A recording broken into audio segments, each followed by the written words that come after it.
All right, the heart of the matter today, we are going to talk about something that is a subject near and dear to my heart, and that I hope some people are going to find a lot of value out of, and that is Spartan or OCR racing and how the tactics, techniques, and procedures. So this is going to be a two-parter. We're going to do the next episode next week. Today's episode is going to be how to get started, and how to train, some philosophy about it, some philosophy behind it, some, as I said, TTPs, as we said in the military, tactics, techniques, and procedures. But before I get started, I want to just put a disclaimer out there. I said Spartan, but I've also been saying OCR. OCR is obstacle course racing, which is what Spartan, Tough Mudder, all that stuff is. Buddy. Over the next however long we talk about this, I'm going to inevitably use the brand name Spartan. Kleenex. A lot. I do not work for Spartan. I am not sponsored by Spartan. I do not specifically endorse Spartan over any other OCR racing organization or group. I am not being paid by Spartan or anyone else for that matter to do this podcast. There are plenty of OCR organizations and races in which to participate. I don't care which one you do. Just get up and move. I've been competing in Spartan races for 5 years, something like that, and that's the name I land on in OCR discussions. Fair enough? Fair enough. Okay. And there's the OCR races you can do with your dogs. And speaking of, I was going to say, anytime you see me kind of laugh, Lucy's ear keeps touching my ankle. And I sunk my heel down, and she's just been letting me put my foot on her head. Raya is halfway under your carpet. Her back she is legs over there. Her back legs and front legs are half under your carpet over here. And then Finley's just passed out over here. I didn't realize all three dogs were actually all three are in here being such good dogs. All right, so what do we start? First, the why. Why did I start OCR? Right. Yep. I think I was 5 years. I believe this is my 5th year running. So that would have put me a little bit after 50. I grew up as just sort of a general athlete. I could play all sports. I'm not big enough to be a great football player. I'm not tall enough to be a great basketball player. But I'm a runner. I'm fast, but I have that rare combo of endurance and speed. Well, I used to be fast, but but I've always been strong. I've always worked out, relatively speaking, for my size and my build and my genetics. But I've always just been an athlete. Yep. And as you get out of high school, and the reason I started the episode with that cold opening with, "Are you over 22 and looking for something to do?" Because typically, when you leave college, we talked about this before, your options for competing, getting involved in sports and activities like that Much really less. shrink. And so I ran. I did road racing, 5Ks, 10Ks, all the Ks, half marathons, all that kind of stuff. And honestly, I got to the point when I was about 50, 51, 52 years old where I just couldn't beat the pavement anymore. My knees I can do a 5K today with no problem at all. I can probably do a 10K today with no problem at all. But anything past that, it's too much on my knees because I've spent my whole life on my feet. But I need to compete. I need to compete against myself. I need to, training, running, working out, all those things get really boring if you don't have anything to do. I was gonna say the purpose, and I know that all too well. Like if you don't have your why, and sometimes that needs to be because I want to do a race or I want to do something and check something out. Your health and longevity, but you need some midterm goals. Sometimes you need to manhandle that anchor out of the nose of your boat and slam it into the beach so you and your friends don't get pushed away by the storm. So I was looking at what can I do? What can I do? It's not just road racing, the pounding the pavement. And I saw Spartan, and I kind of kept the tab open for a long time and kept going back to it because it's intimidating. It's like the fear of the unknown. It's like, can I do this? Even though I was in the military, I have done obstacle courses, all that stuff, plenty of times. I love it. I grew up climbing trees and jumping fences and running through creeks and all that kind of stuff. But kind of like that fear of the unknown, getting out there, can I do this? Finally, Meredith pushed me to do it. And I signed up for my first race, which was in Jacksonville, Florida. And I did the sprint. And we're going to talk about the different races. There are four basic different races. And sprint's 3.1-ish miles. It's about a 5K. They say they're called Spartan miles. Mm-hmm. Spartan miles, it could be 3.1, it could be 3.8. You just go. You never know. Anyway, I finished that first race. I didn't fail a single obstacle. I ran as fast as I could. And I finished, and Meredith has video of me crossing the finish line where I was just like, blah! I was like, I want to do this again right now. It's like getting a tattoo, right? It's like, I can't stop here with just the one. Anyway, so yeah, I finished that first race. I crushed it, and I was addicted. That was it. So I want to share that feeling. That's how I got started. And I want more people to have that same feeling, to compete not only against other people, but against themselves. If there's anything in the world of adult athletics, and not just adults, they have kids races too, but I'm specifically talking here about folks like us. 22-ish, yeah. Yeah. Or folks like us, or 22 times 2. We can talk about Spartan kids later as well, but definitely get them involved. So that's how I got started, and it just really got its hooks on me. And so the next thing I want to talk about is, what is OCR like physically and mentally? Because that's the kind of the fear of the unknown. It's like, I know that I can do this stuff, but I'm not sure what's going to happen out there. And the stuff that kind of makes the splashy, ads for it and whatnot. It's like, that's a 100-foot tall wall. How am I going to get over that? Or, you think about all the movies where you do see stuff like the boot camp and whatnot, and it looks like it's really tough. It looks like, how would I even train for that? Yeah. I don't even know where a 100-foot wall is, let alone have one. Right. And first of all, fear not. Let not your heart be troubled. There are no 100-foot walls on Spartan courses. There are 4 foot over walls, 6 feet, and 7 feet, I believe, is the tallest one. But there's a lot of stuff that's really big to climb and swing and hang from and crawl under and jump over and all that kind of stuff. But so what is a race like? And we won't talk about the ultra, which is 2 beasts, or a marathon and 60 obstacles. We're not going to talk about that. So what is the basic? What is for beginners? What are the mechanics of the race? It is essentially a cardio event interspersed with explosive movements. So you need a little bit of power. You need a little bit of high intensity capacity to negotiate some of these obstacles, but you also need some cardio capacity to run between the obstacles. Now, let me stop there. I was going to say, I think we've talked about this, but how you just described that as somebody that's does not enjoy running at all. I think of the obstacles as the break from running, right? This is the rest point. Yeah. But actually you're you got to be explosive right now. And I'm you mean the obstacle isn't lay down and take a nap? The number one thing that keeps people from doing a Spartan race or an OCR race is running. Oh, I can't run. I hate running. They're running. Blah, blah, blah. Well, running's like math. The reason that you hate running is because nobody ever taught you how to do it right. Yes, running, if you don't know breathing, gait, different techniques on body position, how to actually run, it is going to suck. And it's going to kill you. Yeah. But here's the good news. And what did I just say? Why did I get into Spartan? Because I couldn't run for long distances on the pavement anymore. First of all, you're not on the pavement. Yeah. You're out in the woods, or you're in the fields, or, whatever. So you're not running on hard ground. Second, if you do the shortest race, which is the sprints, 3 miles, there's 20 obstacles. There's a lot of breaking it up. Breaking it up. So you're not ever going to be, I think with a sprint, depending on the course, because that's another cool thing, is they're all different.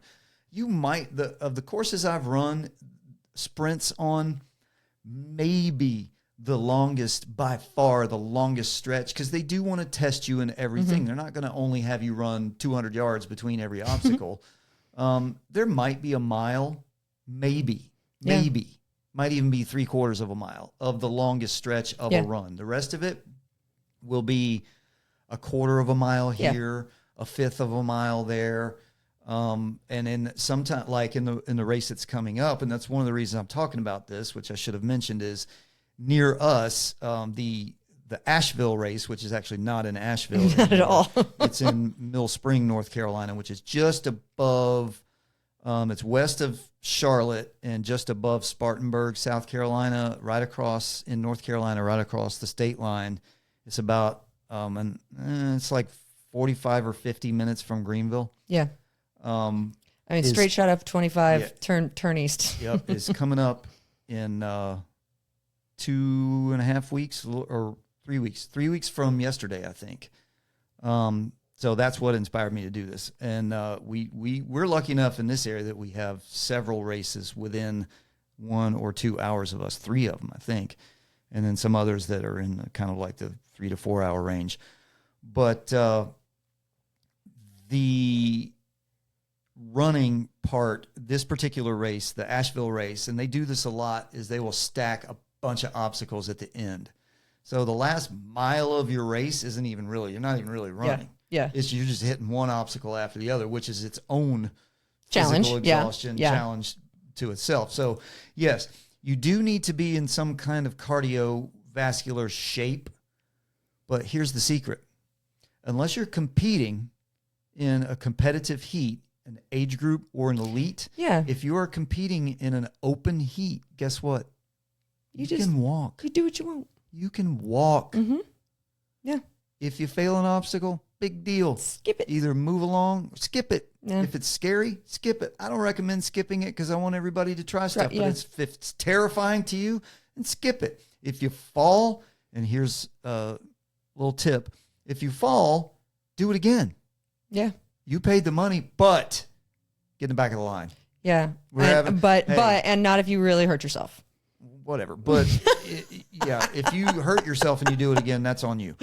But the Spartan community is having a little issue right now with people not observing the unwritten rules of the course and the written rules of the course. Somebody will fail an obstacle and jump right back up on it. It's like, no, jackass. Yeah, you got to go wait. Get in the back of the line. Mm-hmm. You can do this as much as you want, but you can't stand there and do the same thing over and over again while 20 people are standing behind you. Anyway, that is a digression, but that is what it is. And so that's where I want to kind of get through the fear factor of what it's like and what you can do. Make it your own race. Yeah. So, all right, Scott, so we've covered that, like, it's, it's a running event, and then you need to have some explosive power. And, when I think of this, I think of crawling through the mud, right, under the ropes. I think of, like I said, coming up to a wall and jumping up on the wall and then having to go over the wall. Talk to me a little bit about some of the other obstacles that are there, because besides those couple, I mean, the fact that they come up with 20 of them, I'm like, or 30. Yeah. Do medieval knights come out and you joust at one point? Like, what are some of these obstacles? It's probably not far off from that, but a lot of it is hanging or grip-based obstacles, like monkey bars. Okay. Rings, like the rings, gymnastics rings. They have a thing called a multi-rig, which is usually some combination of rings and a swinging bar, things that you have to do mixed grip things on. They have feats of strength. There will be a bucket carry, which is full of gravel, and it weighs like 50 or 60 pounds. I don't even know. And they do have men's and women's weights on the feats of strength stuff. They have sandbag carry. The sandbag carry is an absolute freaking smoke check. The sandbag is heavy. It's one of those big pancake sandbags that has no handles. Yeah. So you're just hugging it. You either have to hug it, put it over your shoulder. I rotate it around my body. I hold it down with my arms. I put it on a shoulder, put it back to my neck, other shoulder, and rotate it back around. Other feats of strength, they have what's called a Hercules hoist, which is a rope with a 50, 60, 70-pound sandbag on it that you have to haul up to about, I don't know, like 15 or 20 feet up in the air, and a rope climb. I'm going to say they're like cargo nets and all that good stuff too. Cargo nets. They got an A-frame cargo net, a vertical cargo net. They got diabolical things like the twister, and not all of these are on every race. Right. I was just thinking of like beyond the ones that I could think of. Yeah, tell me about some other things that go on there. They have a thing called a beater, which is like an egg beater. So it's like monkey bars that rotate. Oh, yeah. So you grab onto the bar and the whole thing swings down with you. And then you go up to a stationary bar and then another moving one. One of the toughest ones is called a twister, and it's a long axle or a long axis. Axle, I guess, would be a good description too. That has offset handles on it. And so you either have to go forwards or sideways, or some people go backwards. But when you grab one of those handles, the other handle rotates up. This handle rotates down. So it's not like just hand over hand. And it is a monster. And it takes a little bit. It takes like 30, 40 seconds of hanging and gripping, changing your grip to get through that. There's Stairway to Sparta, which is climbing. Mountain climber holds up a straight wall. So your knees are banging into the wall. You have to climb up this thing, and then you get up there, and it's got bars that you climb up eventually if you make it up that. Other stuff like, the Olympus wall is probably the most failed obstacle in all of Spartan. It's an A-frame wall. You can go down either side, and it has holes, the three kinds of grips, holes, or chains, or mountain climber handholds. Ooh. But there's nothing for your feet to be on except the slick wall. Gotcha. And it's at about an 80-degree angle.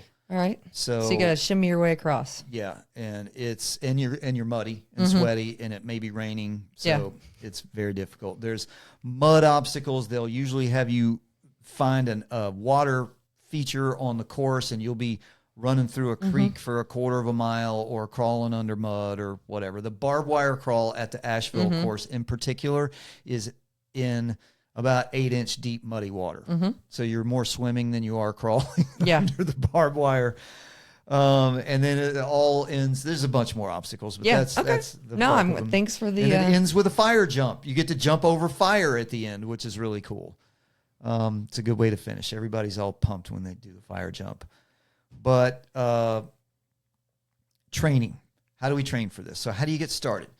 I want everybody to know at first that I'm gearing this toward people who are either coming straight off the couch, or you have an athletic background, you're moderately have a moderate state of fitness or even a high state of fitness, but you've never done an obstacle course race before. You know, it does require strength training is going to help you, but it's a little bit of a different brand of strength training. You can't just bulk your way through a lot of this stuff. Well, and that kind of brings me to some of my questions, and this almost goes hand in hand. So, the 5K, and with all those obstacles, about how long as a beginner should I expect to be doing some physical activity? I mean, does this take an hour? Does it take 2 hours? Is it for your average person that stays consistently moving in a nice little jog? That's a good question. If you run half or more of the running parts of the course and walk the rest of it, you can probably, and you fail a moderate amount of the obstacles and you don't repeat them 12 times.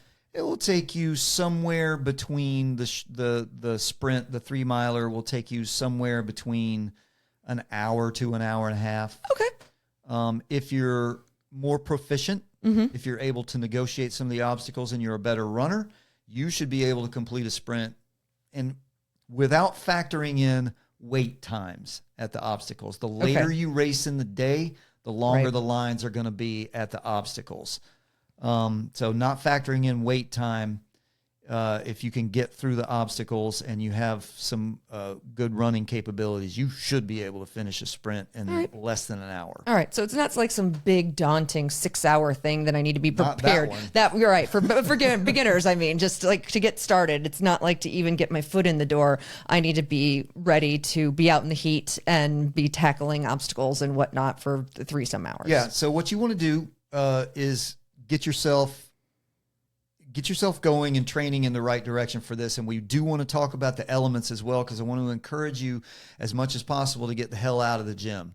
Get out of your air-conditioned gym, because you are not going to be racing in dry, climate, perfect conditions. In front of a fan. You're going to be in the bugs and the heat, and it's going to be 1,000,000 degrees or it's going to be 20 degrees. You're going to be wet. You're going to be muddy, all the things. So you need to get out and train like you race. Yep. So I was definitely going to touch on that. But so how do we start for that cohort of people that we were talking about. The first thing I want to talk about right here, the very first place that you're going to start is I want you to get out and get miles under your feet. Walking, get your steps in, jogging, running, whatever your fitness level is right now. Don't go out and kill yourself. Don't go out and push yourself doing something you shouldn't be doing. Okay. Start walking first, but it's important to get the miles under your feet. And this goes back to what you just asked me. How long are you going to be out there? Well, if you're going to be out there for an hour and a half, you need to get yourself used to being on your feet for 60 to 90 minutes. Yeah. And I'm going to have another diatribe right now. And when I say get out of the gym, I especially want you, when I say get miles under your feet, I want you to get off the treadmill. Yep. I cannot describe to you how much I hate treadmills as a personal trainer. Now, if you live in Minnesota, that's okay, and there's fair. 11 feet of snow outside and it's minus 40, get on the treadmill. Yeah. Okay? I get it. I'm not stupid. Or if you live in Austin, Texas, and it's 115 degrees and 100% humidity, okay. But remember, if you're there's a Dallas race, I think there's an Austin race. If you're racing there and it's going to be hot, get out of the gym. Yeah. You got to acclimate yourself. You got to temper yourself to the climate in which you are going to be racing. That doesn't mean you go out there for 3 hours a day, every day in the heat and kill yourself. But you got to get out in it. So, and while you're out in it, people, please wear your sunscreen. That's my little caveat to some acceptable treadmill usage. But I want to talk to you about why I hate treadmills for training, in particular for training for something OCR. like this. Because you are not utilizing the proper muscle groups. And you and I were talking about this before I hit record. And the reason I don't like it is because it promotes injury, because you're using a different set of different muscle groups to propel yourself than you would be on the ground. So I always was told that, like, because I could, run on the treadmill in the gym at like 9 o'clock in college because that was safe, like run around north of Chicago. Not safe at 9 o'clock at night. But it was always that, like, always put it on a little bit of an incline because otherwise you're just popping up and down while the road's going under you versus having to push your weight forward and all of that. So that was always what I was told. And that's a diatribe within a diatribe. So I'm going to get to that, the whole incline thing. And I want everybody to understand what exactly I'm talking about when I say it's almost worse than nothing when it comes to training your feet and training your leg muscles to walk on, not only on trails, but up and down hills. Your main muscles for propulsion, for pushing your body forward, are your glutes, your hamstrings, and your calf muscles. Oh, posterior chain, you say? Something like that. So the gastrocs, the hammies, the gluteus maximus, all of those muscles in there, that's what's propelling you forward. Guess which muscles are not being used on a treadmill? Those ones. Any of those, because the belt is moving your leg backwards for you. Yep. You are not training any of those muscles. And on the other side, the muscles that initiate hip extension, which is your leg going behind you to push you forward on the road or the trail or whatever, or up a hill, that's your glutes, your hamstrings, and your calves. The other side of it is your leg coming forward. So those muscles are barely being activated on a treadmill. And really the main muscles being activated on a treadmill are your hip flexors, your iliopsoas, which is that group of muscles in your hip flexors. We talked about hip extension with the posterior chain. Hip flexion is initiated by your hip flexors. Yep. So if you're on the treadmill, you are getting some pretty good activation of your hip flexors. But the other thing that moves, the muscles that activate knee extension, are your quadriceps.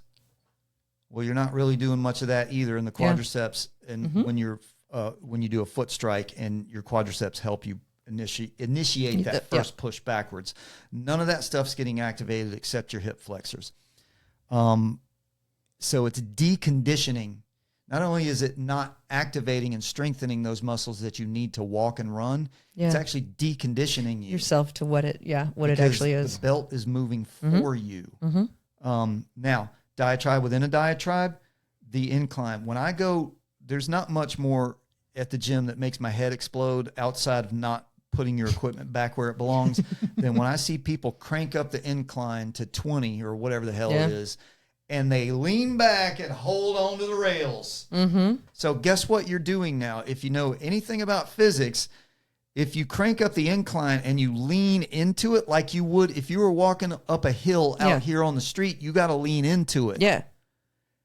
Well, you see people lean back? It's never. Oh, I was going to say. Yeah, on a treadmill, if you grab the handles, wherever the handles are, or the TV screen, that's the other one I see too. They grab the TV screen and lean back. Guess what? You're walking on a flat surface again. Yeah, I've never seen that because I always lean forward so badly. So when you walk on a flat line, if you're watching on video, when you're walking on flat surface, you propel yourself like this, and your body's straight up and down. You should be walking and running with a very slight forward lean. When you walk up a hill, you necessarily have to lean yourself forward so that you don't fall down. Now, if I put a level on you, you would be more or less level. The road went like this, but you went like this. So you're level to the earth or with a slight forward lean, but you're really digging in to those muscle groups that we talked about now. Well, if you jack up that incline on the treadmill and then you grab the handlebars and you lean straight back, now you're back to this again.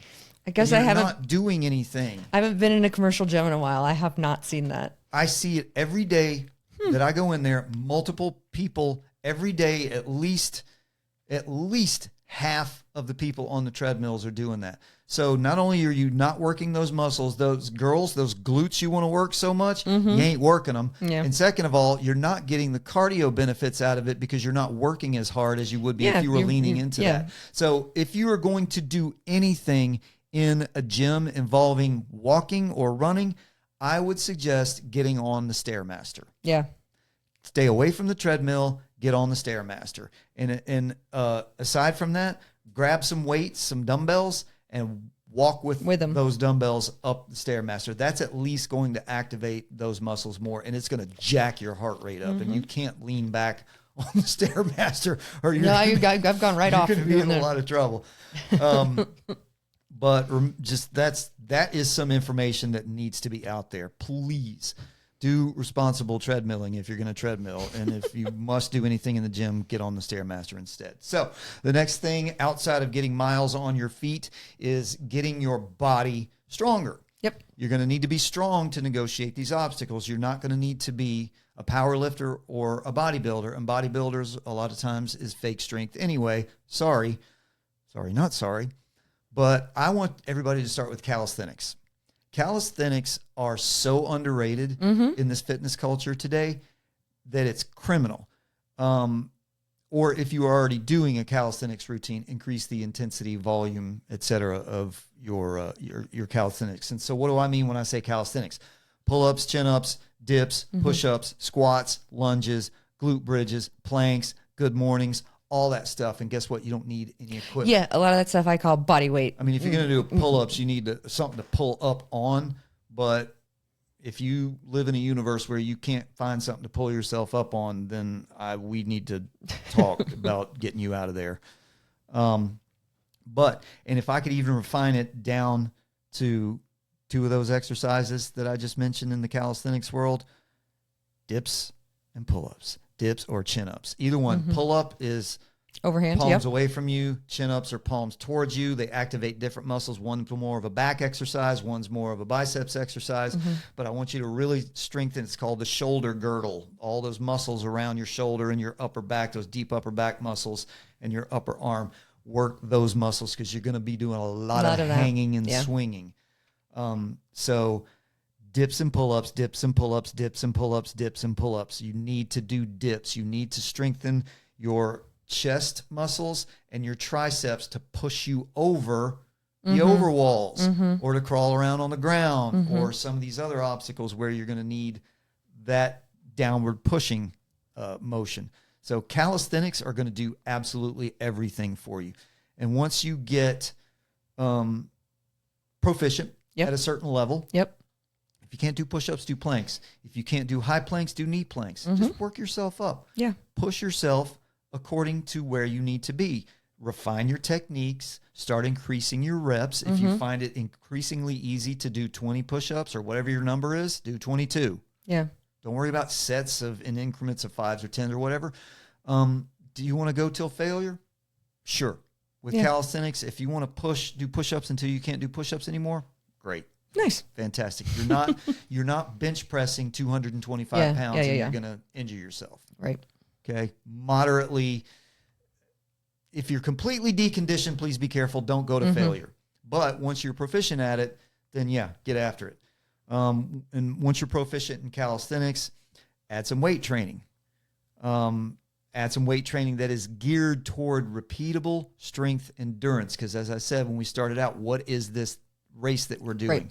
We're going to be doing a little bit of cardio fitness with the running. Then we're going to do explosive exercises over and over and over and over again. So I don't care if you can bench press 325 pounds once. Right. I care if you can bench press 135 pounds 20 times. Yeah.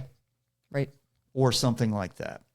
So repeatable strength endurance. You want those muscle fibers to be trained, the neuromuscular processes to be trained towards endurance for this. And if you already have a workout regimen that's more bodybuilder based, you're going to need to pivot a little bit. Right. You don't have to. But if you really want to test, you really want to do well and compete well, you're going to have to train your body a little bit differently. And you'll be fine. You're not going to lose all of your gains. And you might even enjoy it. I would say you might, a little bit of a break. Might find something new. So that'd be repeatable strength and endurance. That'd be 5 to 6 sets of a lighter but challenging weight at 20 reps or 16 or whatever that rep range is for you, as opposed to 3 sets of super heavy at 6 reps. So we're looking for repeatable strength in all planes of motion. Right. So not just the frontal and the sagittal. We want to train in the transverse plane too, which I'll get to here in a second.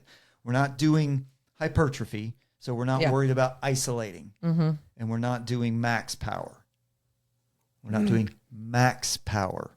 Right. But we are doing power. We're not ignoring power. We want, what did I say? Explosive power, Yes. When you need it. Right. When you need it. Dial it up. So that's going to be stuff like ball slams, medicine ball slams, or box jumps. Jump squats. Like jump squat is something that you can do without equipment. If you don't have something that you can jump, if you have steps, you can do box jumps. Please be careful, mind your safety.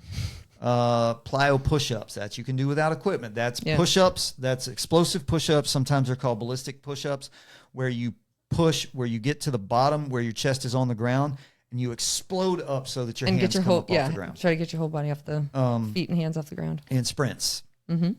If you're able, don't start your fitness regimen by doing sprints. You'll tear a hammy. You need to work up into this, but I want to see you doing these explosive moves because this is going to help you get through some of these obstacles. I've got to take a picture of this guy. She's literally halfway under your carpet. Like her nose is now under it. I don't know what is going on over here, but okay. Another thing I want you to do, and this is going to be grip, forearm, and core stability, is farmer carries and suitcase carries. The difference is farmer carry is 2 hands, equal weight in 2 hands, or you can off balance it. Yeah. But that's not really a farmer carry. The off balance, the suitcase carry. The counter oppositional move is the suitcase carry. That's where you have a weight in one hand and you don't want to let the weight drag you down. You want to brace the core, engage the core, have your shoulders nice and level. That's how this core is going to come into play, and it's going to work your grip, your forearms, all the things that you need, your traps, your shoulders, all that kind of stuff. How long do you do farmer carry or suitcase carries? As long as you can. Yeah. Until you drop the weight. That's how you train this. Now, once again, if you're just coming off the couch, don't do that. Set yourself something like 20-second intervals. Start there.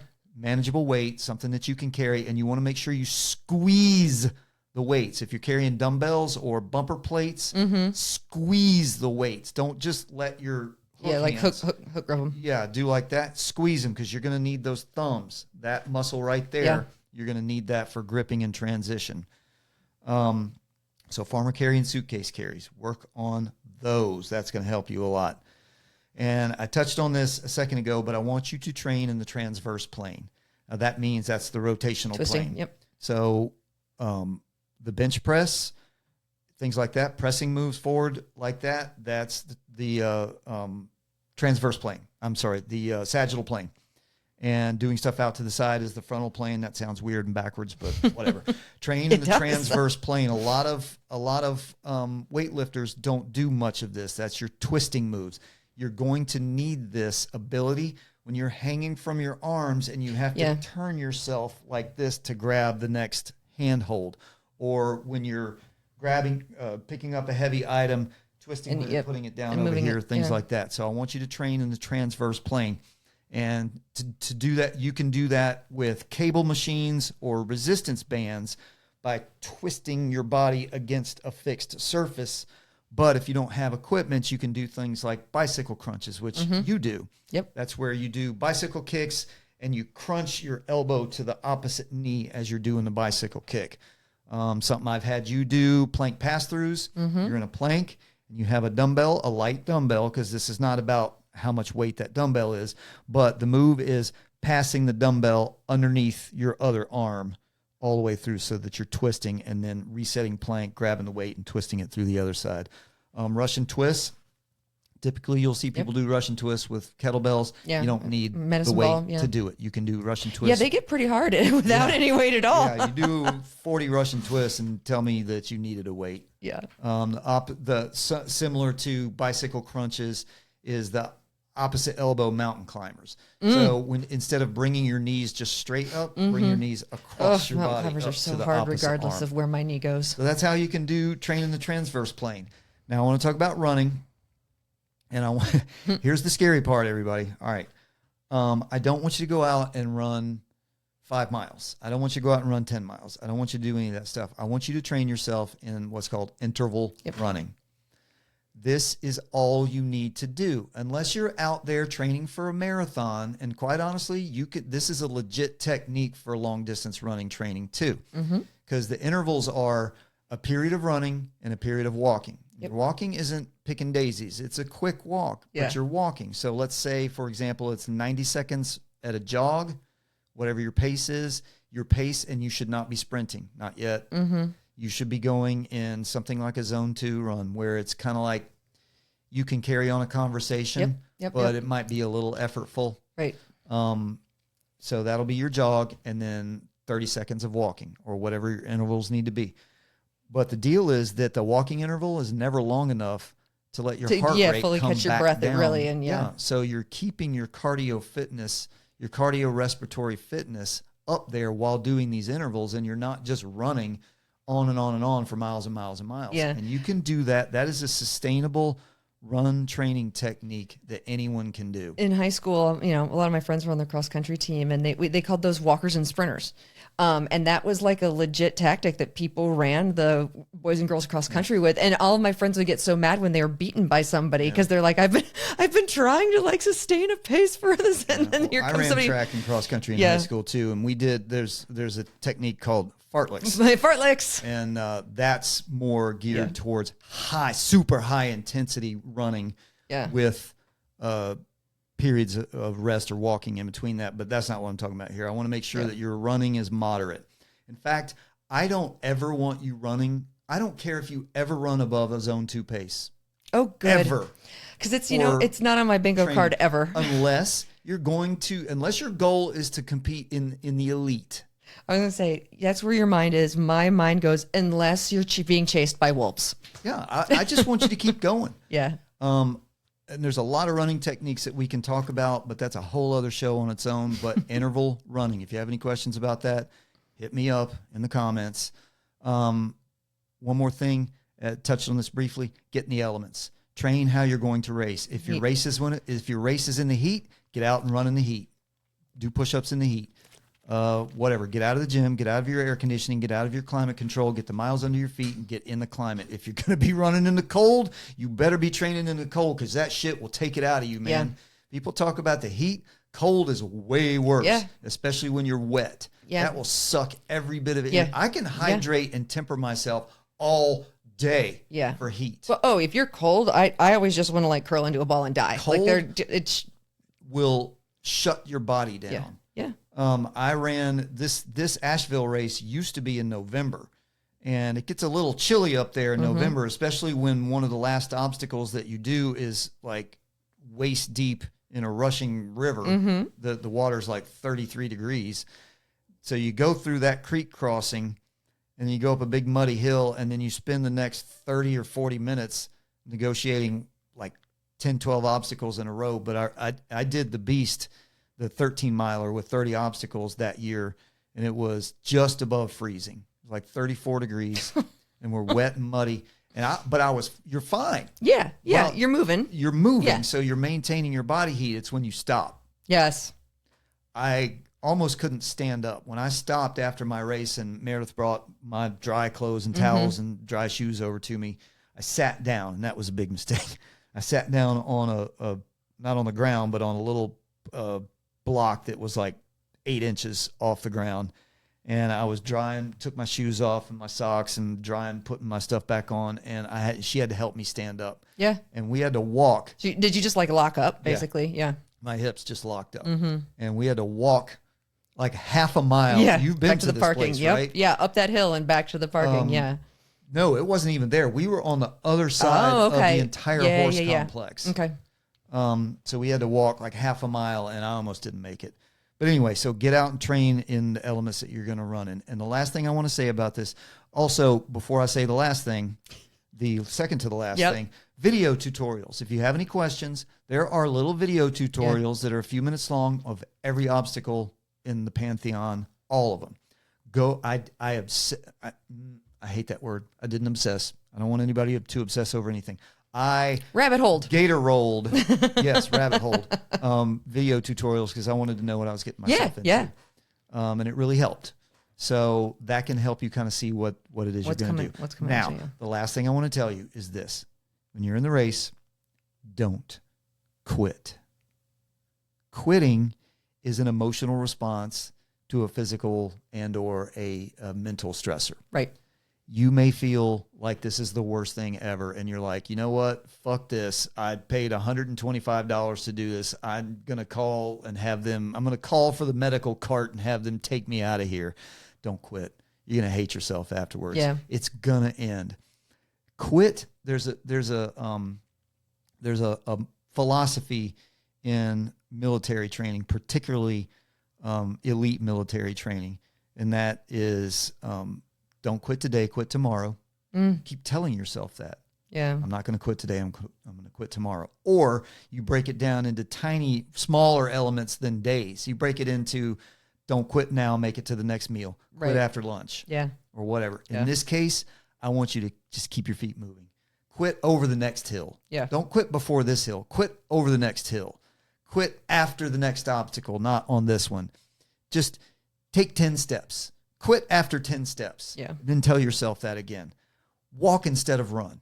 Give yourself a little bit of a break right there. Focus on your breathing. Do anything to take the mental burden off of what you're doing and how much it sucks, because it doesn't really suck. You're having a lot of fun. Yeah. If you pick your head up and look around and see that also you are not the only one suffering.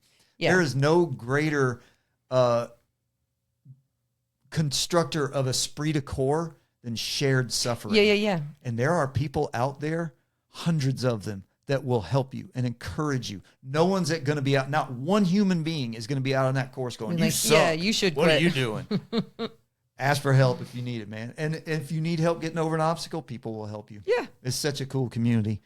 But that's what I wanted to touch on with that. Do you have any questions that you wanted to ask me about these things? Because like I said, we're going to do day of. So the next episode's going to be how to prepare for race day. Yep. So we had a listener and friend submit some questions.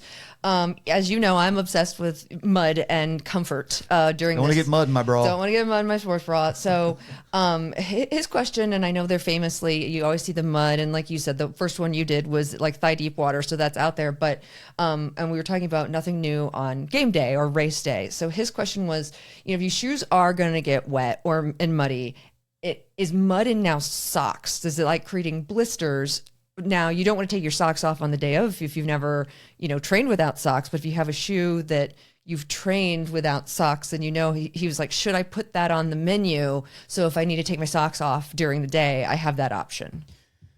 Never run without socks. Interesting. Never run without socks. You want to talk about getting blisters. But let me make sure I understand this because I really want to address this. This is such a good question. Is the question about shoes and socks? What are my shoes going to be, or do? No, the question is, like, since we don't want to get there and be like, oh, my socks are going to be sopping wet and filled with mud, that's going to be uncomfortable. Okay. I'm like, I wish I had trained without socks, okay, so I have the option to take them off socks today. In particular. Okay. Yeah. So your foot gear is a big deal depending on the race you're doing. Your shoes, this may be the number one question people ask outside of hydration is what kind of shoes should I get for this? And I'm going to get to socks, but shoes, if you're not competing in age group or elite, you're having fun and you're running the 3-miler, don't buy expensive shoes. Yeah. To run in the crappiest, rattiest shoes that you can find that are not going to fall apart. That if you need to throw out at the end, you can. That you don't feel bad about throwing away, but also that aren't going to hurt your feet. Don't go out and run in tap shoes or clogs, or don't be stupid about it. But don't go out and spend a bunch of money on shoes. But socks. I want to lead into this because I was a Marine. I've lived my life in very austere, rough conditions quite a bit. I've spent most of my life working outside and on my feet. And I'm going to tell you this right now. I hate having wet feet. I hate having wet feet. So you're like, why are you doing these races? Well, I hate having wet feet when I'm just walking around doing stuff. If the milieu is wet and muddy, I'm okay. Yeah. But so how do you protect your feet with this? I was there one race in particular, that race, the race I told you about that I nearly froze to death. I knew it was going to be cold and I knew it was going to be wet and muddy because it had been raining for weeks. Yeah. So I bought some, and I'm doing air quotes if you're listening on podcasts, some waterproof socks. There's nothing in the world that is waterproof. No. Now, plastic bag, maybe. And this is an important tip with shoes and socks, but do not ever, if you're going to be doing a Spartan race or an OCR event, do not ever buy anything waterproof. Yeah. You know what it's going to do? It's going to make you pruny. It's going to trap the water inside it's going to give the shoe or the sock, which is exactly what happened to me. I was okay for a little while until I got into some mud and water that was about mid-shin. Then guess what? Those waterproof socks that I bought are now water balloons on your feet. They're water balloons. Yeah. Exactly. And I was miserable. And you know what I had to do? I had to stop and empty take them off and pour the water out of them. Yeah. So wear as much, and this goes to everything else, wear as much, don't wear cotton. Don't wear cotton. Wear as much nylon or synthetic stuff as possible because it won't get heavy and it'll dry quickly and it'll moisture wicking and all that kind of stuff. But socks in particular, where I wouldn't even wear like thick padded, heavy padded socks because they're just going to get mushy. Yeah. I would wear as socks that are as thin as possible and that are at least breathable, that the moisture can pass through. Yeah. Your feet are never going to be dry. Yeah. Once they're wet, they're wet. So forget about it. You're just going to be running in wet feet. There's no hope that they're going to dry along the way. There's going to be grit. There's going to be sand. There's going to be dirt. There's going to be rocks. You're just going to have to learn to deal with it. There's no obstacle where I stop and take my shoes off in front of a blow dryer. Correct. Now, Bummer. That's my favorite one. Yeah. If it gets real bad, I mean, like I've said, you may have to stop and empty some mud and rocks out of your shoes and socks, but never run without socks. I've seen people lose shoes. Their shoes get sucked off of their feet in the mud, stuff like that. But I always have comfortable, low-cut socks. If you want to, some people wear compression socks because they have shin or knee issues or foot issues. If you need to do that, that's fine, but I don't recommend it. If you do wear compression socks, make sure that they're permeable. Yeah. They're breathable. That's a good question.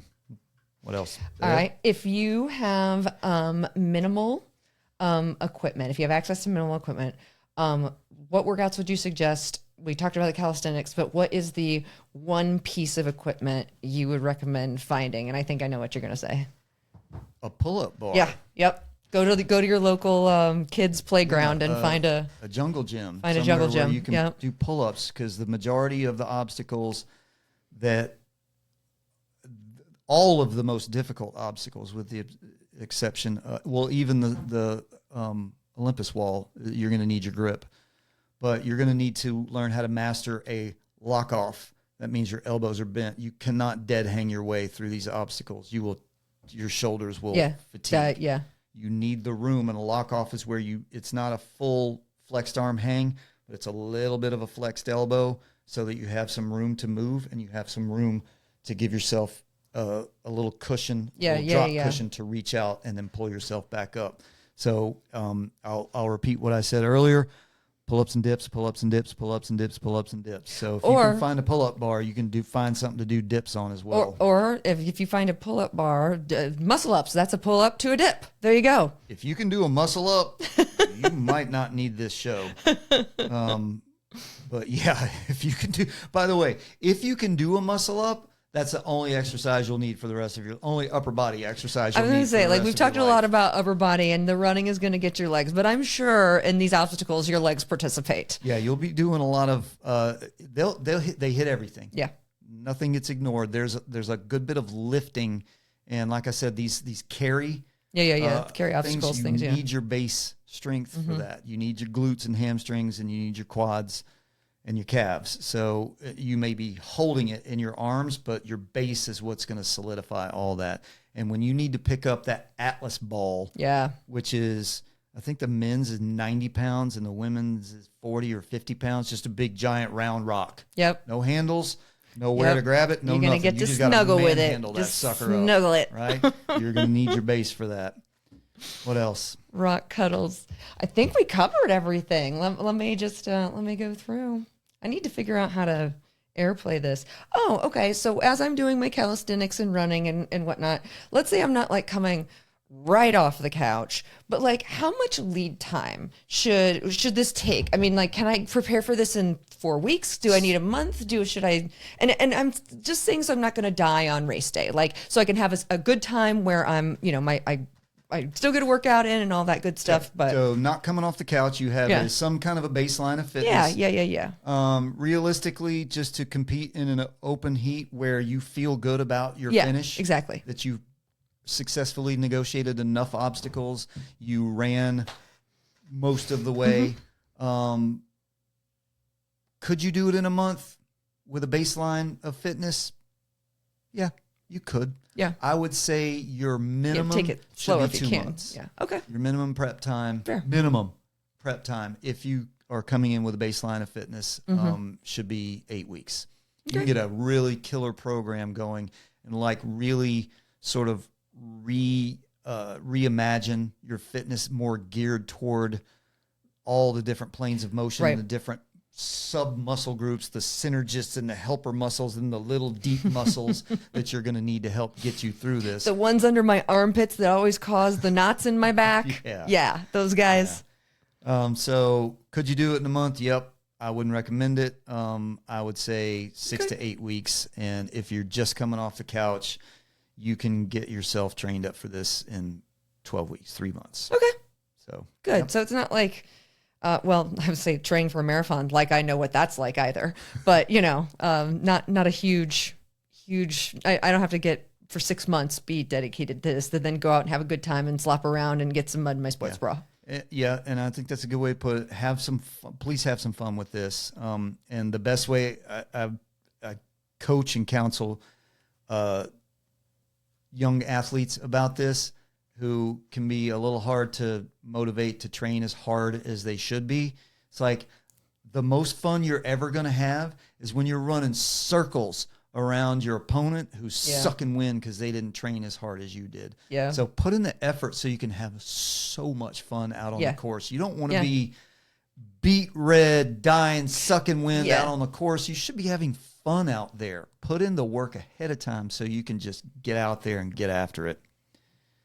Is that what we got? That's what we got. All right. Everything else is like actual race day Yeah, that which I'm we'll saving get for next to time. I have so much other stuff, but our Gen Z section was so long. Yeah, So well. we're going to save that for next time, and we're going long here. We're almost 2 hours. So we're going to get on out of here. Finley was hollering at me, so I imagine, oh, yes, it's time about for dinner. 17 minutes past dinner time. Oh, man. So we're going to close it out right there.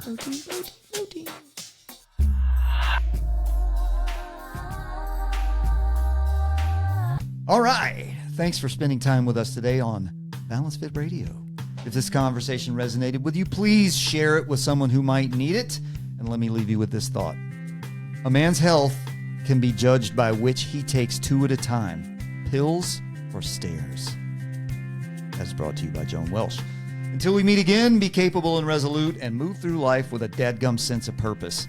Train to be the right kind of dangerous. And remember, your life, your potential. Peace out, homies. See y'all next time.